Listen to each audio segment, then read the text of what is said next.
Բարև սիրելի բարեկամներ, դուք դիտում եք Ամեկ Լուսի Պոստսկրիպտում հաղորդաշարը եւ այսօր իմ զրուցակիցն է տնտեսագետ Ատոմ Մարգարյանը, շնորհակալություն պարոն Մարգարյան։ Կառավարության 100 օրն է, այդ առիթով է իդեպ վարչապետը ասուլիս տվել, մենք կարող ենք 100 ընդունված է, հա, աշխարհում այդ 100 օրվա ամփոփումը ինչ որ արդյունքների մասին խոսել նոր կառավարության։ Թերևս կարող ենք, եթե վարչապետը խոսում է, մենք էլ կարող ենք խոսել։ Սկզբունքորեն դա ավանդույթ է, կարելի ասել նախնական ինչ-որ գնահատականներ տալու կամ ինքնագնահատականներ տալու եւ այս իմաստով հանրագումարելու այն խոստումները, իսկ այս կառավարության առումով հատկապես պետք է որոշակի այսպես կարճաժամկետ առումով գնահատականներ տալ, որտեղ ծրագիրը, որ ներկայացրեց եւ հաստատեց խորհրդարան ազգային ժողովը, հենց այդպիսին էր 6-7 ամսվա ծրագիր, որի որոշ բաղադրիչներ նույնիսկ 3 ամսվա կտրվածքով էին նախատեսված եւ այս իմաստով կոնկրետ այն կետերը, որ խոստացել էր կառավարությունը, կարծես թե իրականացրել է։ Օրինակ, անօրինական եկամուտների, այսպես ասած,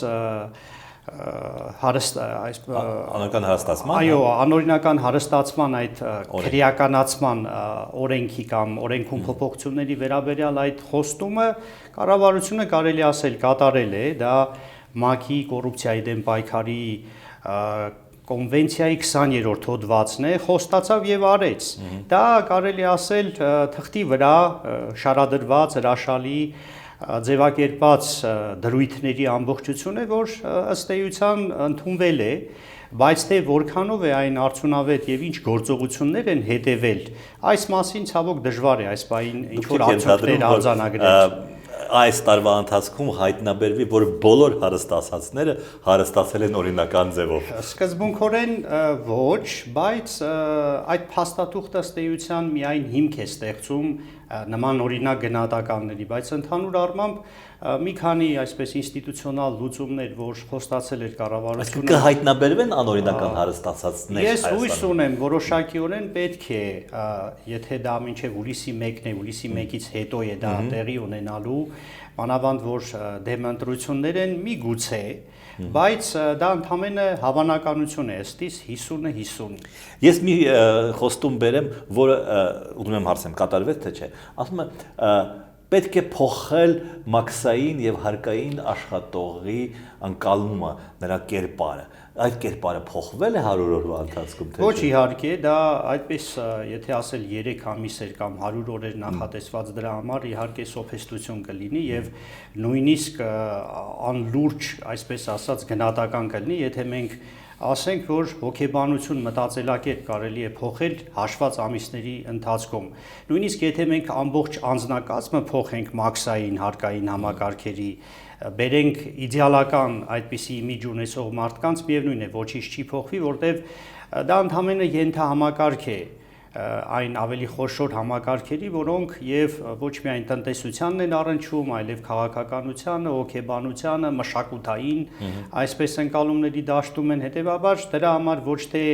օրեր, ամիսներ, այլ տարիներ, նույնիսկ տասնամյակներ են պետք, որպեսզի մենք հարկապատակության այն մշակույթը, որ զարգացած երկրներում գոյություն ունի եւ դա հիմքերի հիմքն է քաղաքացի պետություն հարաբերություններում, դրա համար տասնամյակներ են անհրաժեշտ։ Առայժմ շոշափելի են միակ բանը, որ ես կարող եմ արձանագրել, որ շոշափելի կադրային փոփոխությունները, այսինքն որոշ նախարարներ, որոնք վատ իմիջ ունեին, գնացին եւ մարզպետը, որոշ նախարարներ,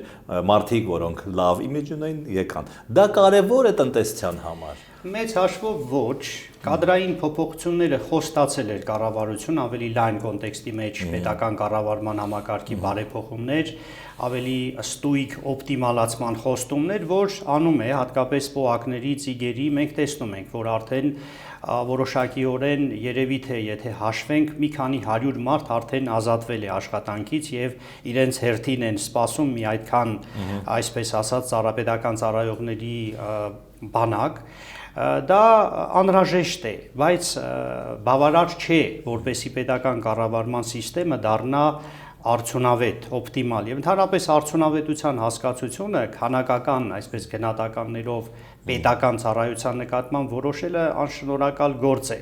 Դա բիզնես չի, պետական ստրուկտուրան կամ պետությունը, որ որոշեց շահութաբեր է թե ոչ, եկամտաբեր է թե ոչ, շահութաբերության մակարդակով, այո, չափելի չէ, չափելի է քաղաքական արդյունության վրա, եթե կառավարությունը իր ծրագիրը, իր խոստումները, իսկ այդ ծրագիրը առաջերտին բյուջեն է, բյուջետային համակարգը իր հիմնական այսպես կոմպոնենտներով եթե չի կատարում, նա պետք է հրաժարական տա եւ ըստ էության երևի թե դա է հիմնական չափանիշներից մեկը, որ կարելի է որոշել արդյունավետ է ստույգ կառավարության գործունեությունը, թե ոչ։ Մնացած հարցերը դրանք ավելի շատ քաղաքական արդյունության վրա քաղաքական գնահատականներ են։ Դարձյալ կադրերի մասին, հա, լավ մասնագետը միջ որ միտեղ աշխատում է արդեն Հայաստանում եւ լավ մասնագետը արդեն լավ աշխատավարձ է ստանում։ Նա ստանում է միլիոն դրամ, ասենք թե աշխատավարձ, որը Հայաստանում լավ աշխատավարձ է։ Նա կհամաձայնի աշխատել թեկուզ նախարար 600,000 դրամով այն պայմանով, որ չի պատրաստում գողանալ։ Մենք փորձ ունենք, ես ձեր հարցին ավելի կոնկրետ կարող եմ եւ կոնկրետ անուն տալով կարող եմ այսպես ասած պատասխանել։ Մենք ունեինք Գագիկ Արզումանյան, ֆինանսների փոխնախարար, հրաշալի մասնագետ, որը շատ բարձր ստատուս է նաև այսպես ենթադրում, մարդու սպეციფիկ կարողությունները, մարդը թողեց փոխնախարարի պաշտոնը, նախարարական հեռանկարը եւ ինչու՞ չէ ըստիս նաև հարչապետական միգուցե եւ գնաց մասնավոր սեկտորում աշխատելու մի քանի անգամ ավելի բարձր աշխատավարձով։ Հետևաբար այստեղ մեր համակարգի վերաբերմամբ այդպիսի պնդումը, որ մարդիկ բարձր աշխատավարձով կհամաձայնեն թողնել իրենց մասնավոր սեկտորի այսպես բարձր աշխատավարձը եւ կտեղափոխվեն նախարարական կամ ինչու՞ չէ վարչապետական աթոռին, մեղմ ասած այսպես շատ կասկածահարույց է։ Ես հասկանում եմ ձեր հարցի կոնտեքստը, մենք կարող ենք նաեւ վարչապետի մասով էլ այդ թեման քննարկել եւ արծարծել։ Շատ բարձր աշխատավարձ մասնավոր սեկտորում համաշխարհային գիգանտներից մեկը Գազպրոմը, մենք գիտենք, թե ինչպիսի վաստակներ, եկամուտներ ունի նրա աշխատակիցները, ունի բաժնետոմսեր եւ այլն, այսինքն մարդը կարող է, իհարկե, եւ այդ իմաստով այն ինչ որ անում է այսօր վարչապետը, ամենայն դեպս տեղավորվում է ճիշտ ուղղությամբ պետական կառավարման համակարգը տանելու տրամաբանության մեջ, թե ուր կհասնի, ինձ թվում է 100 օրը շատ քիչ է այդ հարցին ստույգ պատասխան տալու։ Նոր երիտասարդ կադրեր են եկել կառավարություն, հա, որպես խորհրդականներ, որպես փոխնախարարներ եւ այլն։ Դուք որպես դեկան, վերջապես որպես դասախոս, ինչ կադրեր են պետք մեր պետական համակարգին եւ մասնավորապես ձեր մասնագիտությամբ իհարկե։ Ես կարծում եմ առաջերտին պետք է պրոֆեսիոնալներ լինեն, ունենան այսպես ասենք պոզիտիվ դիմագիծ վստահություն ներշնչելու առումով կոնկրետ վարչապետը ըստիս այդպիսին է մարդ, որը իր անհատականությամբ, իր դիմագծով, իր խոսքով, իր կեցվածքով դրական ազդակներ է հաղորդում սկսած տեսքից, իր կենսագրությունից, բոլոր առումներով նա պետք է դրական լինի, իհարկե երիտասարդ լինելու պարագան շատ ավելի վստահելի եւ այսպես ասած թե ներդրողին, թե հարկատուին, թե հասարակության ամբողջության մեջ վերցրած դրական լիցքեր է առաջացնում եւ վստահություն է առաջացնում։ Եթե չկա այդ վստահությունը, իսկ հիմնական ռեսուրսներից մեկը այդ կառավարության, այդ նրա քաղաքականության նկատմամբ վստահությունը պետք է լինի։ Այդ ազդակը չի աշխատի։ Եվ ըստիս այս ամիսների ընթացքում ամենայն դեպս այդ ուղղությամբ է գնում, ինձ թվում է կառավարությունը եւ այս ամենավերջի նիստում այս որոշումը, որ ընդունվեց ռազմավարական նախաձեռնությունների կենտրոն եւ նրա տնօրենը երիտասարդ բավական պրոֆեսիոնալ անձնավորությունը ինձ թվում է այդ դրա հաստատումն է, բայց որ ընդհանուր առմամբ միայն նախարարներով եւ առաջի դեմքերով չի որոշվում կառավարման ընդհանուր վարքագիծը, այլ նաեւ քիչ ավելի ցածր այսպես միջին օղակի պաշտոնյաների, նրանց կարողությունների, նրանց վարքագծի եւ այլն ընկալումների արժեքային համակարգերի այսպես գնահատումներով պետք է առաջնորդվել, ինձ թվում է դա եւս շատ կարեւոր է։ նախորդ երկու վարչապետները ես նկատի ունեմ Տիգրան Սարգսյանին եւ Հովիկ Աբրահամյանին նույնպես խոսում էին օպտիմիզացման, նույնպես խոսում էին ծախսերի կրճատման մասին մի կողմից եւ նույնպես խոսում էին կոռուպցիայի եւ ստվերային տնտեսության դեմ պայքարի մասին, այսինքն խոսակցությունները պարզասենք մնացին խոսակցությունների մակարդակով, ինչ երաշխիք կա, որ այս անգամ չեն մնա։ Երաշխիք իհարկե չկա, այդ երաշխիքը ով պետք է տա, այս հարցին նախ պետք է պատասխանենք, այդ երաշխիքը պետք է տա այն քաղաքական ուժը կամ այն կոալիցիան, որոնք պատասխանատու են այս կառավարության գործունեության համար, եւ եթե ստացվում է այնպես, որ պատասխանատվությունները, որ ստանձնել է հանձնառությունները այս կառավարությունը չի իրականացրել, այդ կառավարությանը պետք է պաշտոնանկ անել։ Սա կլասիկ նորմ է քաղաքագիտական եւ ինձ համար ամենայն դեպս շատ աքսիոմատիկ ճշմարտություն է այն իրողությունը, որ մեր կարգի երկրները, որոնք տուրբուլենտ, ցնցումային, շոկային թերապիաների փուլերով են ռեֆորմներ իրականացնում եւ ուզում փորձում են շատ կարճ ժամանակահատվածում հասնել այն այսպես բարեկեցության, արտադրողականության բարձունքներին, որ արևմուտքի զարգացած երկրները 100-ամյակների ընթացքում են հասել, պետք է շատ արագ փոխեն իրենց կառավարություններին եւ փորձեն այս օպտիմալ շրջանակը ձևավորելով չափանիշների շրջանակը եւ վարքագծի շրջանակը ձևավորելով ունենալ այդպիսի կառավարություններ։ Մենք տեսնում ենք, որ այդպիսի հաջողված փորձ կա։ Ենթադրենք Մերձբալթյան երկրներում ինչպիսին է կամ Արևելյան Եվրոպայի երկրների Վրաստանում կհամարեք։ Վրաստանում շատ հակասական է իրավիճակը, իհարկե շատ հրաշալի այնտեղ կա կադրերի, այսպես ասած, բանակ, որը երիտասարդ հատկապես կադրերի կրթված, իրենց վարքագծի մեջ շատ զուսպ եւ նաեւ իրենց քայլերի ու քաղաքականության մեջ ամբողջությամբ վերցրած շատ ուսանելի տարեր կան, որոնք ինձ թվում է մի մասը փոխարել է այս կառավարությունը մեր, հուսանք նաեւ վարչապետը։ Հետևաբար մենք նրանք իրենց ռեֆորմների առումով, իրենց քայլերի առումով բավական առաջ են։ Պետք է դա ընդունենք եւ փորձենք փոխարել այն տարերը, որոնք մեզ համար կիրառելի են։ Այսօրվա ասուլիսի ժամանակ, երբ որ լրագրողները ասացին, թե ներդրումները կամ ներմուծումը էլի խոչընդոտում են, վարչապետը ասաց, բերեք մի օրինակ, երբ որ մենք խանգարել ենք, որ որևէ բան ներմուծվի։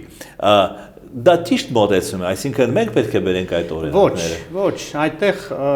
ընդհանրապես ես կողմնակից եմ այն դրույթին, որ ցանկացած կառավարություն ամեն օր, ամեն ժամ պետք է ապացուցի, որ չի խախտում օրենքը, որ կոռումպացված չէ, որ նրա,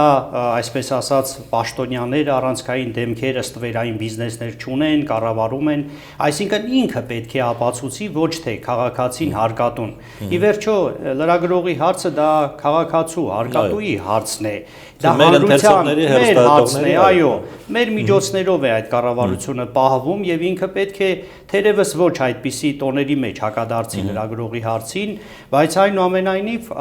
խնդրեմը կա, մենաշնորհների խնդիրը կա եւ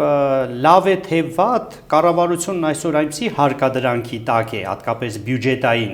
որ նա պետք է,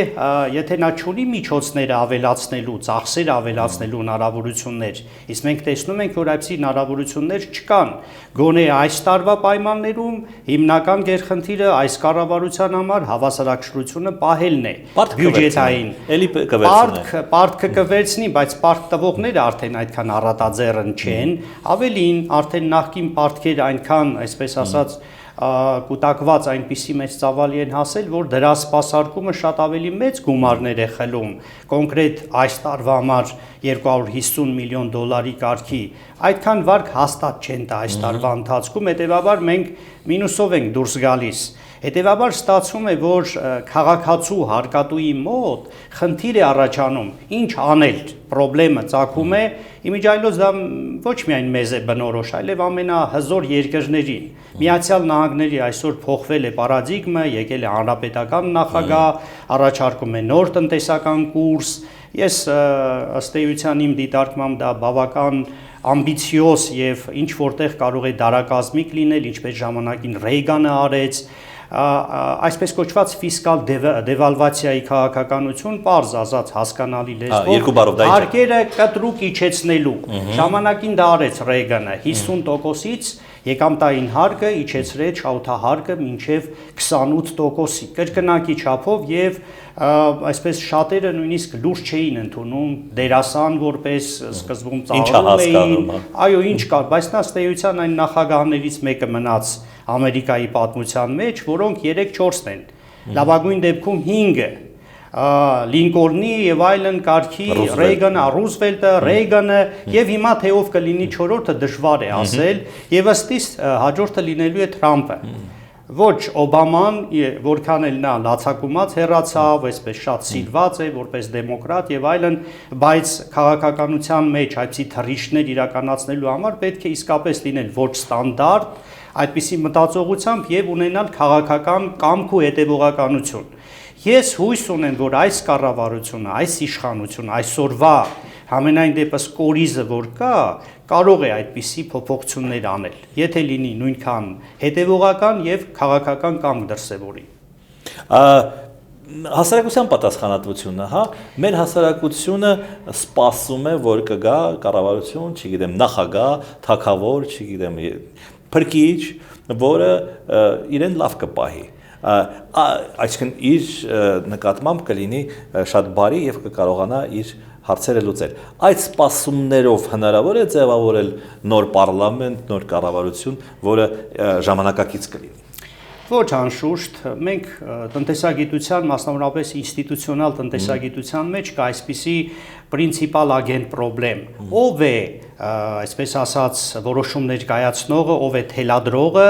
եւ ով է կատարողը։ Ով է տվյալ դեպքում պրինցիպալը։ Մենք համարում ենք, որ դա կառավարությունն է, օրվա իշխող քաղաքական ուժն է, բայց ամբողջ խնդիրն նրանում է, որ ընտրությունների շրջանում թելադրողը,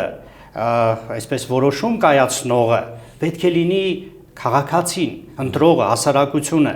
այսինքն պասիվ սպասումներով ի պատասխան ձեր հարցի հնարավոր չէ ունենալ կառավարություն, որը լինի հաշվետու, պատասխանատու եւ ամենակարևորը արդյունավետ։ Քանի դեռ մեր հասարակությունը, մեր հասարակության գոնե այն ակտիվ տանող մտավորական կամ կրթված շերտերը չեն դրսևորի ակտիվություն եւ հատկապես ընտրությունների շրջանում, ընտրությունների մեխանիզմով իրենց քվեով չեն որոշի այդ իշխանության դիմագիծն ու այդ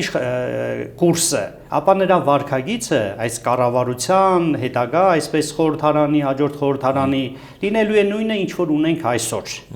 Հետևաբար կառավարությունը ընդհանրապես մի մասն է, եթե տնտեսական իրողությունների ընդհանրապես խաղացողներից մեկն է կառավարությունը։ Ճիշտ է, նա կարևոր որոշումներ կայացնում ազդակներ է տալիս, բայց կառավարության ընդհանրապես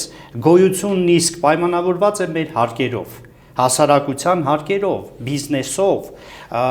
տնային տնտեսություններով, որտեղ ռեսուրսները առաջարկում են մարդկային ռեսուրսները, տնային տնտեսությունները, ընտանիքները,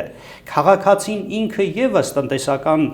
process-ի կարևորագույն խաղորդ է։ Դա պետք է գիտակցի, եթե մարդը այսօր գործազուրկ է եւ այսպես վայ է տալիս իր ծնվելուն եւ որ լույս աշխարհը եկել այսպիսի երկրում, այսպիսի պայմաններում եւ քայլ չի անում կրթվելու, մի երկրորդ մասնագիտություն յուրացնելու,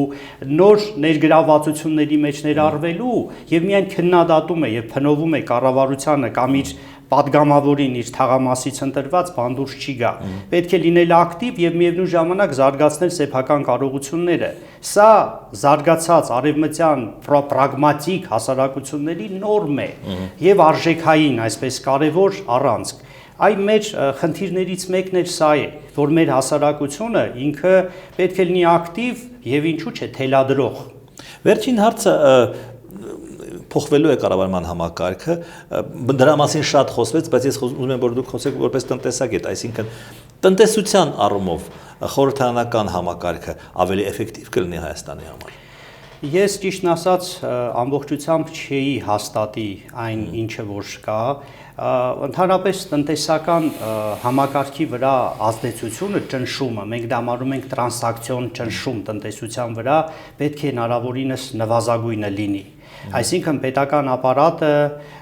իր ծախսերով, իր ազդեցություններով, իր ստվերային հավակնություններով, տարբեր եկամտային նաև ակնկալիքներով պետք է հնարավորինս նվազագույն ճնշում ազդեցություն թողի տնտեսական դաշտի շուկաների վրա։ Կարծում եմ, որ այդ իմաստով որոշակիորեն ռեսուրսների տնտեսում կգնա, բայց որոշումների ընդունման, դրանց կատարման հասցեականության ապահովման, կառավարությունների պատասխանատվության առումով հնարավոր են որոշակի խնդիրներ առաջանան եւ ժամանակի ընթացքում հնարավոր է նաեւ ինչու՞ չէ սահմանադրական կոռեկցիաներ տեղի ունենան եւ բայց դա երևի թե 1-2 այսպես ասած ժամանակաշրջան հետո կարելի է հետևություններ անել, որքանով է ճիշտ խորհրդարանական կառավարման մոդելը մեր կարգի երկրների համար, որը ունի Ղարաբաղի խնդիր, ունի ռեգիոնում այսպես դիրքավորվելու խնդիր, այս խնդիրների թնջուկը եւս որոշակի նեգատիվ ազդեցություն կարող են թողել այս մոդելի արդյունավետ գործողության վրա։ Շնորհակալություն հետաքրքիր զրույցի համար։ Սիրելի բարեկամներ, իմ զրուցակիցներ Ատոմ Մարգարյանը տնտեսագետ, մենք կհանդիպենք երկուշաբթի օրը, ցտեսություն։